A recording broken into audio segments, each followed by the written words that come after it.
mwakoze kutwakira neza.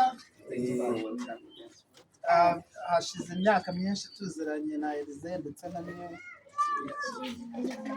twakoranye n'indirimbo azayibereke yo kuri uyu mwitozo narindi kubereka. Uyu mwitozo ikintu uzabafasha cya mbere ni ukuryama neza no guhangana na stress. Stress se muyigira n'igihe baba bagira utazi impamvu sibyo. Rero mwakoze kudutumira ndetse no kutwakira.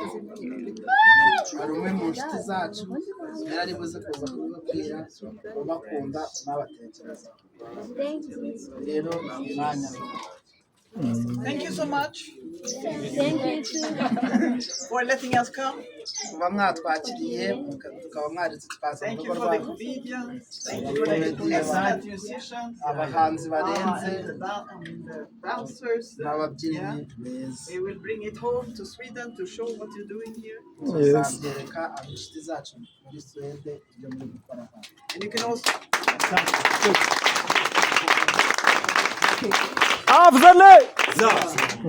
So keep practicing. I mean, it's very good what you're doing. The whole world needs more dancing and singing.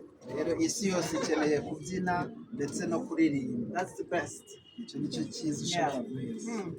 And yeah. Keep, like Placide said, keep doing this exercise, and Leo will show you again. He will also show you a video that we did with that exercise together with his brother Elsie. And when he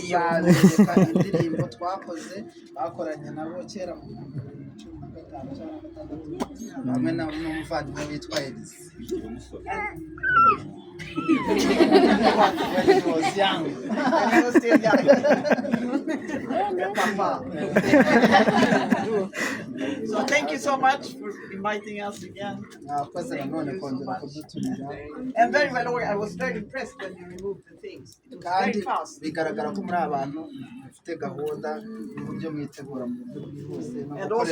And also to do this practice in this very small space, it's not easy.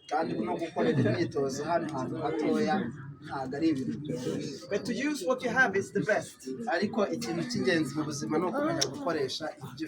Because if you keep waiting to do things until everything is perfect, you will never start.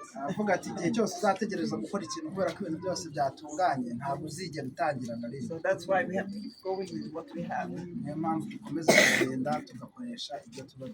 And you do it very well.